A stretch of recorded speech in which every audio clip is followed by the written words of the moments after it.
Hello, everyone. Good morning, afternoon, or evening from whichever time zone you may be calling from today. We want to thank you for joining. My name is Rebecca Cronin, and I'm one of the customer success managers here with the Altair Data Analytics team. Now, some of you might recognize my voice from either participating in some of our sessions or maybe seeing my name within the user community. The customer success team, we're another point of contact for you to reach out to at any time with any questions, concerns you may have regarding your account or Altair solutions.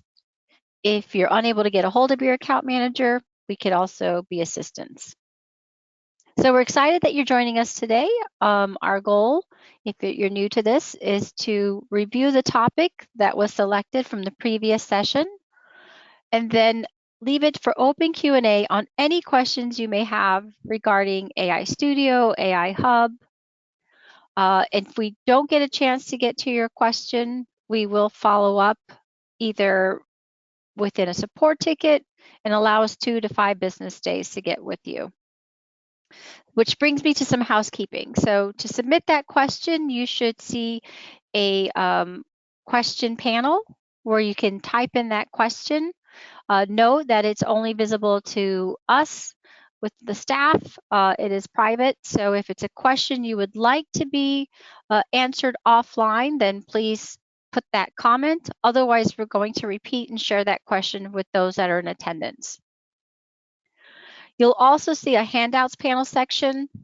It's a copy of today's PowerPoint that you can download. Within this PowerPoint, it does contain some helpful web links to our resources around AI Studio and AI Hub. And if you feel like this would be a great session to share and forward to your colleagues, there should be a chat panel that has the URL link where they can go and register. So now I'd like to introduce you to our expert, Jeff Chowaniec. He is one of our senior data scientists. He's worked for almost 10 years in the various technical support roles, included the Altair, the original RapidMiner team. So we're very fortunate to have his expertise with us. He leads by examples, providing tremendous assistance to both our customers and our own internal staff. And maybe you might have worked with him. So with no further ado, I am going to turn it over to Jeff, make him presenter, so we could dive into our starting topic. And again, if you have any questions, it does not have to be about today's topic of web scraping. It can be anything related to AI Studio, AI Hub. Jeff? All right, so I don't hear you, but I do see your AI Thank you, Studio. Rebecca. Can you hear me now? Yes, I do. Perfect. Perfect. Thank you for that introduction, Rebecca. Hello, guys. Good morning, good afternoon, good evening, wherever you're connecting from. I'm on the West Coast, so it is a bright and shining 8:35 a.m. for me. So hopefully, if it's the morning, you've got your caffeine. If it's the afternoon, hopefully you got your caffeine. And then if it's the evening, I don't know what you're gonna have in the evening, but today's topic's web mining. This has come up recently with a few customers I work with directly. So I want to talk about a little bit about why you might do this in AI Studio and what tools are available. So if we have either websites or APIs that are available that you have access to, APIs in particular, if if I'm working with a given service and I want to know, like, take Spotify, for example. Spotify's got a great API for getting your listening statistics or getting statistics on artists. And if you've got a developer account, you can get an API key if you develop an app and use that API key to get information from that service. So whether it's services, websites, etc., you want to scrape it for information to use in AI Studio for various projects. We have tools for doing that. In particular, if you go to extensions and go to the marketplace updates and extensions, and we look for web mining, I believe is the extension. You can see I've got it installed here. This web mining extension basically allows us to do GET and POST requests, as well as a bunch of other web mining and web scraping tools.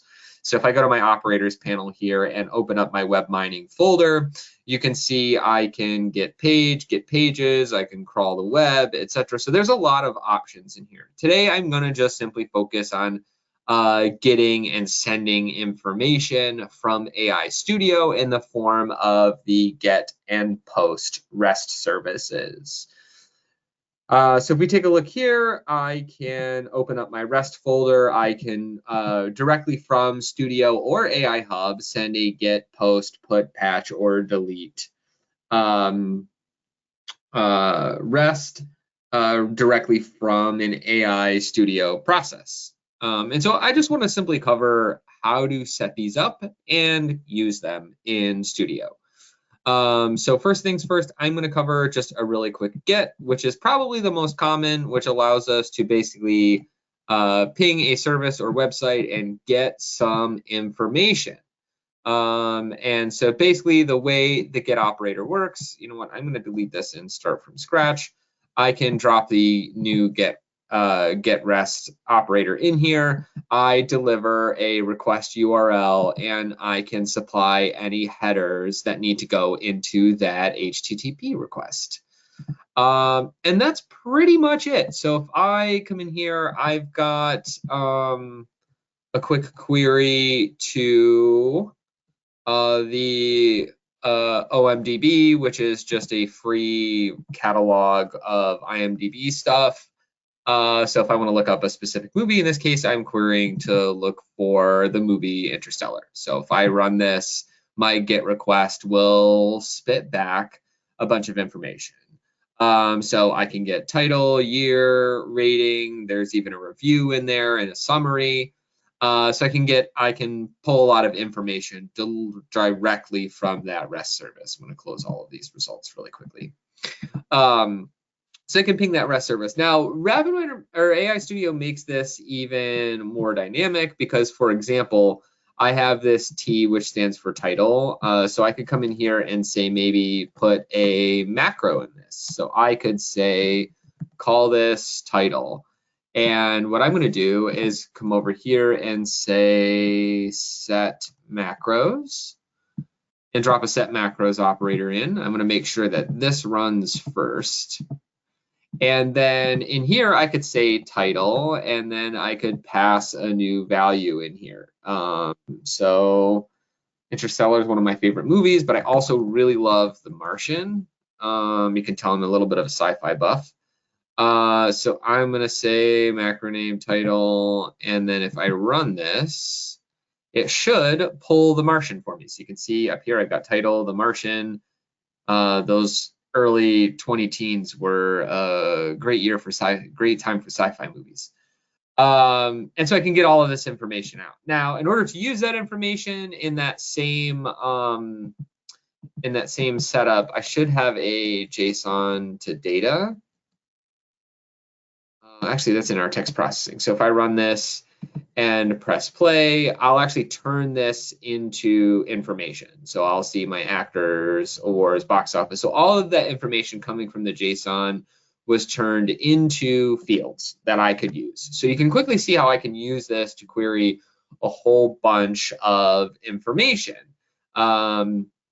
And so I can operationalize this in an even easier way. And let's say for the sake of saving some API calls, I want to do a sub process where I cache this result. Because I don't want to make this query over and over again. My API key gives me 1,000 opportunities to query daily unless I have a paid option. So what I'm going to do in order to limit that, I'm going to put this REST API into this sub-process caching. And this way, I won't query that API if this macro doesn't change. So I run this. I need to actually deliver JSON. If I run this, I won't remake that query because it will have cached that. It will have cached that for me, which is good. So this allows me to dynamically query that GET request. So I can change this. If I change this value, it'll rerun that query for me, and it will spit out the JSON. I can turn that JSON into a data set. This can be made even better if I do something like a create example set. So I can drop a create example set in here, and I'm going to switch this to comma separated text. And I'm just going to simply say this is title. Row number 2 is going to be, I think I need this in quotes, the Lord of the Rings, Fellowship of the Rings. And then I could do the Wizard of Oz. Why don't I pick easier titles? I'm gonna just stick to the ones I already have. The Martian, and let's see, Inception. Cool. I'm gonna go ahead and hit apply. So now I should have a data set here. So if I send this out and press play, you can see my title in here. I probably want to ditch the quotes though. Text. Parcel is nominal, that's fine. It looks like I don't need the quotes, which is fine with me.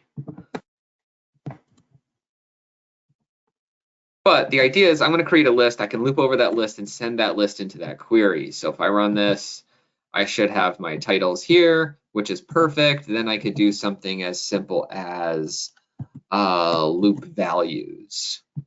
And I can say, hey, our attribute that we're going to loop over is simply going to be title. And then that iteration macro, I will just call title, because all I would need to do then is take this sub-process caching and this JSON to data and put it inside of my loop. So we will query whatever value we're on and send that in there. So if I append this all together, I'm going to use an append superset here. If I run this, I will make all of those queries, and you can see, I think I screwed up. I think there's a the I'm missing in the title. But I get a response back. It gives me my actors, awards, box office, country, director. I get all of that information. So I can quickly build a data set with the information I'm getting from these GET requests. So if I come into my list, I think I'm missing a the, and I can fix that problem. It is the Fellowship of the Rings. And if I run that, no, movie not found. I wonder if there's no colon.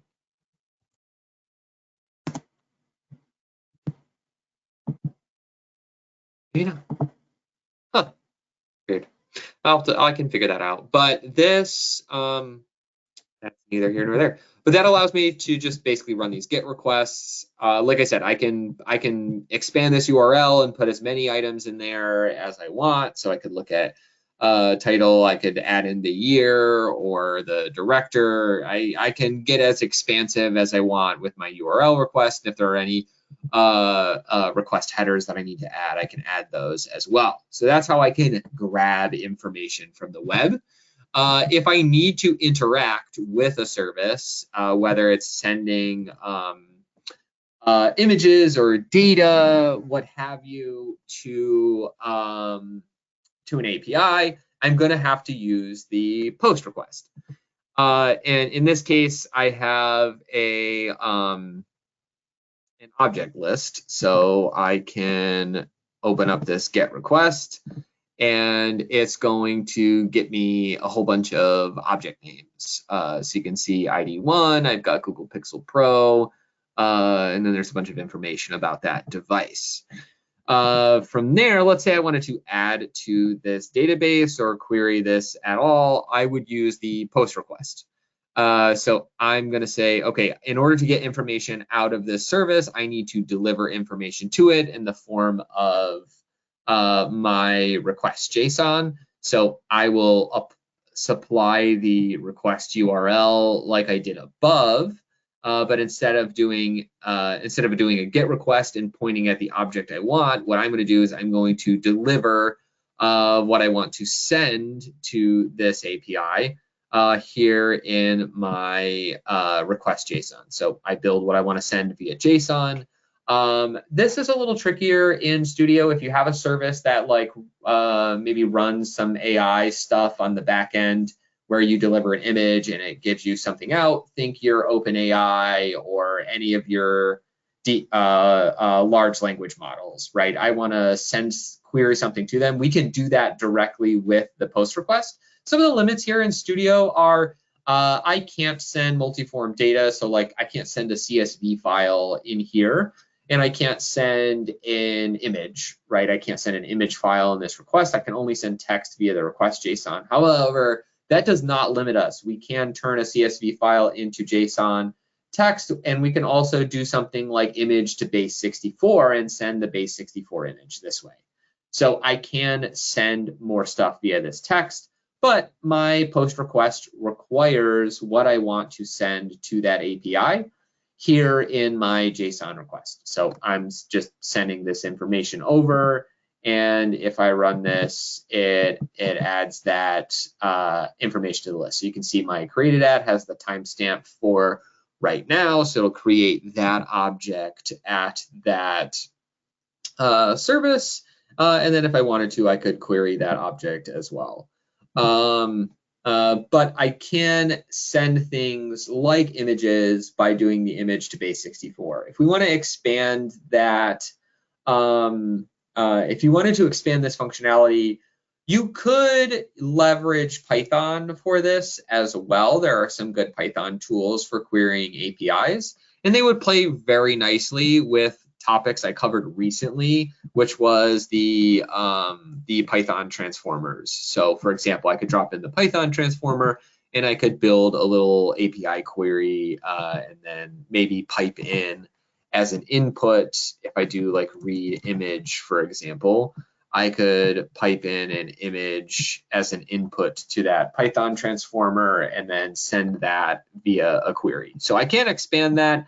This compounded too much on a previous topic, which was the Python transformer. So I really just wanted to highlight what our web mining tools can do and how to use the post and get operators, because that is what I've been doing with a few customers recently, working with them in order to get more information from the web for their use cases.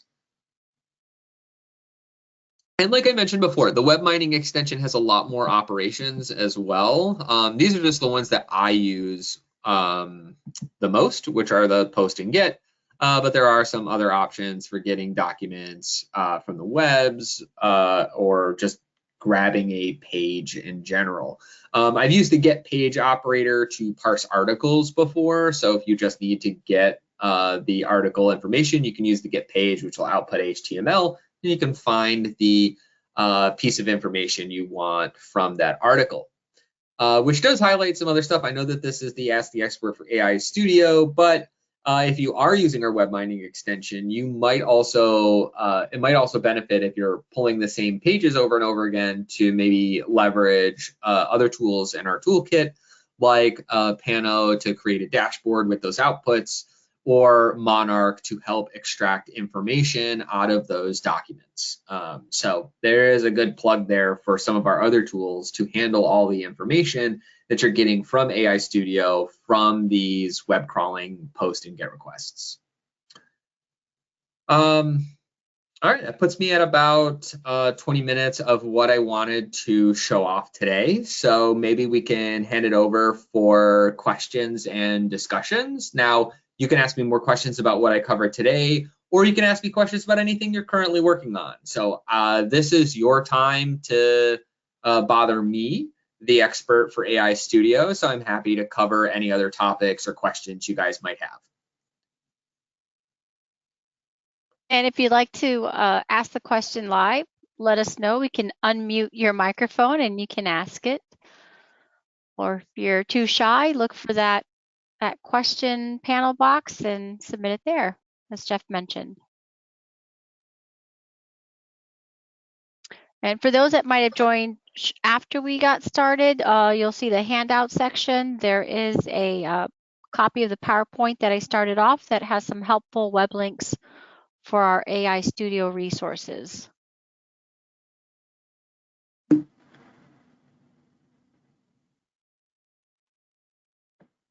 So Jeff, I just saw a question come in. It says, which operators would you recommend using to retrieve government economic data?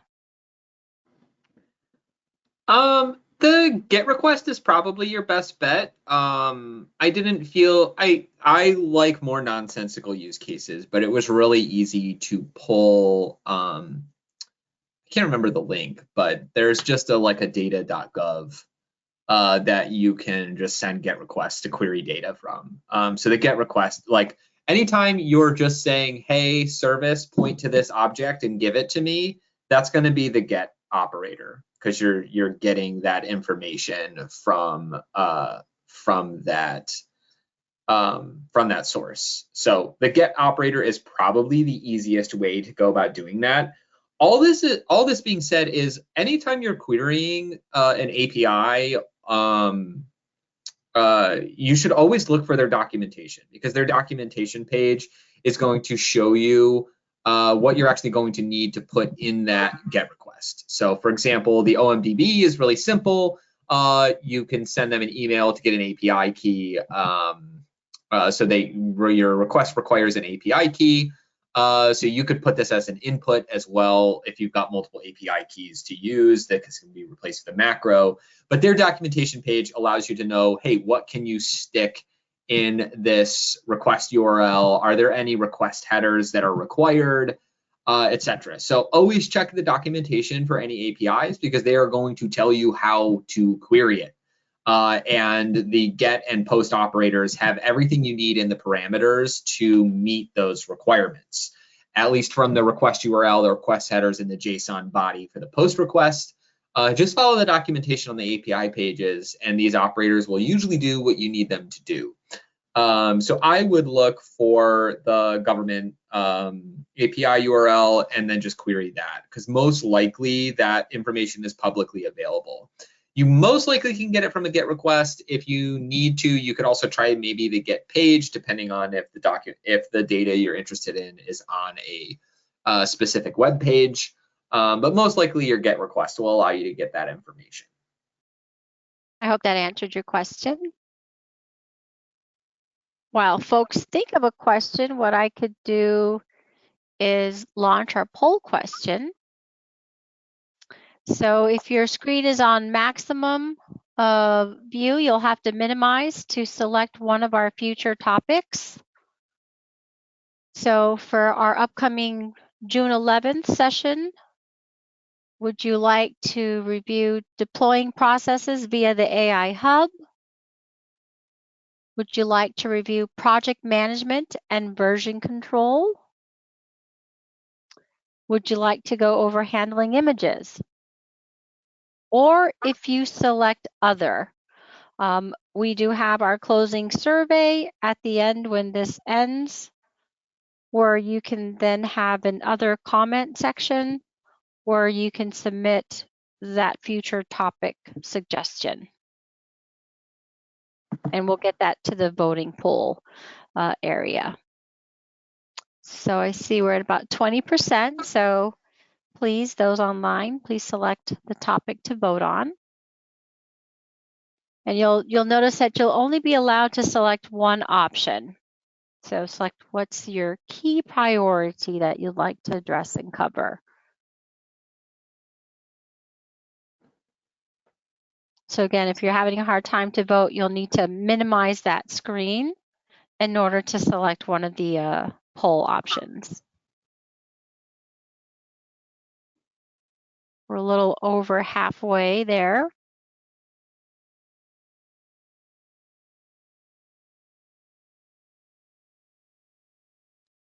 So we'll do a countdown.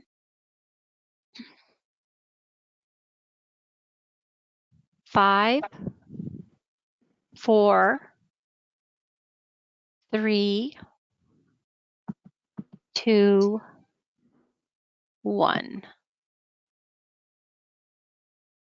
And so it looks like our topic for June we'll be covering deploying processes via the AI Hub. All right. You can go back to your expanded view, and I see we have another question that came in. And it's asking, if you know offhand, what specific advantages does AI Studio offer over another tool like Python or R when it comes to web scraping? Yeah, is my screen sharing again? Yes, I see your AI Studio. Okay, perfect. Yeah, so this is a great question. And this kind of applies to Studio in general, not just for web scraping, but in the context of API calls and scraping, etc. I would say Studio benefits from two things. One is ease of use. The other is deployment. So for example, I kind of showed a little bit of this. Not that you can't do this in Python or R, but back in my process, I was able to just like make a list, set it into a loop, and then run that API call over and over again based off of the values I put in there. I built that pretty quickly, and as long as you're following the documentation for whatever service you're querying, it should be really easy to operationalize this. I would say that that is an advantage over Studio. Basic versus Python or R, you're basically doing the same thing. It's just how you like doing it that's a preference. And then the other piece of this is I could easily, and we'll see this with next session, is I could easily put this on my AI Hub and then just make it a deployment and make it an endpoint, or connect it to a dashboard. That type of easy one-click deployment and connectivity to other applications is something that you would have to build custom in Python. That comes out of the box with AI Hub and AI Studio. At least talking to our other Altair Siemens data analytics tools like Pano and Monarch, etc. So I think the advantage is just how quickly you can do it and how quickly you can do something with it. So you can deploy that, push it out, etc. Where you would have to build something custom on the Python side. While it's free and open source, that takes time. And the time we could save putting this API call and web scraping into production can be used maybe to solve a whole other use case. So there is a return on investment in terms of the value of pumping these use cases out in Studio versus having to build them yourself in Python. That being said, plenty of people like Python. And if you wanted to skip using these operators and just do something like I showed earlier with the Python transformer, you still could do that and then operationalize it here in AI Hub. So you can write all the Python you want, run the Python transformer to do the query, and then still deploy that as an endpoint or real-time scoring agent or what have you on the AI Hub. So there's nothing stopping you from deploying that Python here in Studio and AI Hub respectively. But the advantage is just, I've been using RapidMiner long enough that I think RapidMiner AI Studio, I think in terms of how AI Studio solves problems. So for me, it's a speed thing. Once you I swear I think about, I like think in a new language basically, and so solving these problems here in Studio are just a lot easier for me than switching back between Python. Now there's stuff I can't do in Studio that I'll leverage Python for, like building a PyTorch vision model, for example, right? And so I will build that model using Python code that I run here in Studio. And then I can deploy those Python models on the AI Hub and automate my image scoring, right? So that's the advantage of using AI Studio and AI Hub for this stuff, is that even if I have to use Python for an algorithm I might not have available, I can still deploy it and use it and get insights from it without having to spend weeks and weeks and weeks of time getting a deployment built from scratch. I hope that answered that question. I know I rambled for a little bit, but I'm passionate about this stuff. Waiting to see if there's any other questions.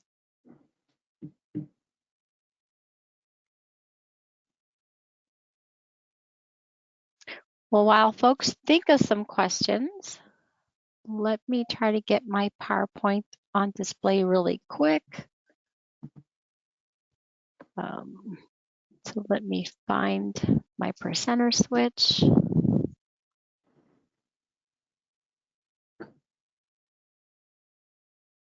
So again, if you did not get a chance to get a copy of that PowerPoint, it's in the handouts panel section. So as mentioned, it does contain a list of these helpful web links that go into different resources for further enablement, documentation. We have our RapidMiner certification you can grab from the Academy, or even if you're new to learning about predictive analytics, machine learning, and AI Studio client itself. If you had any questions, getting a hold of our support team, you could do so here by creating that support ticket, just using the community to search for any topics in general. So you may be surprised and see some of those common questions that you may have, and too shy to ask us, you could ask your fellow peers. Documentation, you can locate that within the community site, and you can have access to the guides. The Academy, it does take a different URL login. We are working to get them combined, but it's still a separate location site. But you can create your journey. So if you select that getting started, it will give you that learning path. And then our own e-learning that's within the community, it has a couple of those courses as well, though the Academy gives you a larger range.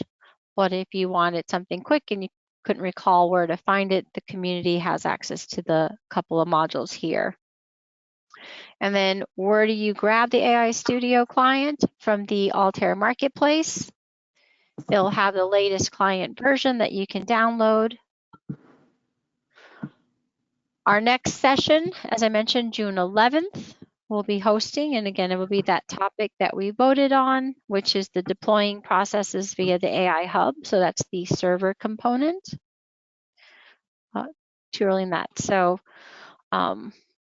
we'll leave it here. So I don't know, is there any other questions that anyone would like to ask?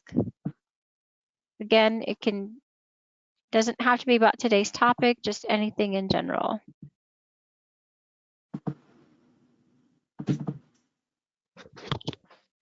Is it too early for Wednesday? We have a quiet audience. And if I'm not mistaken correctly, Jeff, on the AI Academy, there are some use case examples. Is that correct? I don't have the URL up. Yeah, there are. If they're still called goldmine solutions, that's Yes. what they should be under. So I don't remember to date how many solutions are on there, but I know I have a couple of them that I've published myself. So there are like end-to-end use cases available. All the data is available. All the workflows to match the documentation for the use cases are there. So if you want to learn how to do cool stuff with Studio or Cloud, these goldmine solutions are really helpful. Okay, and I put that link in the chat for anyone there, so you can take a look and see these. I am sharing on the screen, correct? Yep, I got you up. Gotcha, thank you.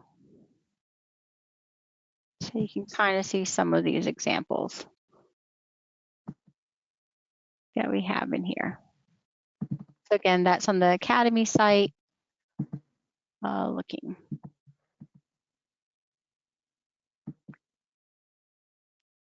All right, well, I haven't seen any new questions come in.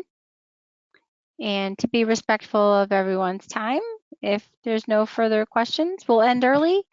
And we look forward to connecting with you next month. On June 11th, we'll send out that email reminder. If you're not on our mailing list, please feel free to reach out to our, let me come back to that PowerPoint, to the customer success team address, which is da-csm@altair.com. Trying to get to that resource page going backwards in my slide here. That will reach out to us, or even your account manager. You can ask them to be adding you to the mailing list of our different solutions. So we do have our Monarch Ask the Expert. That will be, I probably should advertise for that. That will be next week on May 20th. It's the third Tuesday of the month, where our AI Studio sessions, we have it the second Wednesday of the month. So we'll be here. Again, we'll be taking off the summer, so July and August will be off for both of these webinars, but returning back in the fall. And that's all I have. So any other closing remarks on your side, Jeff?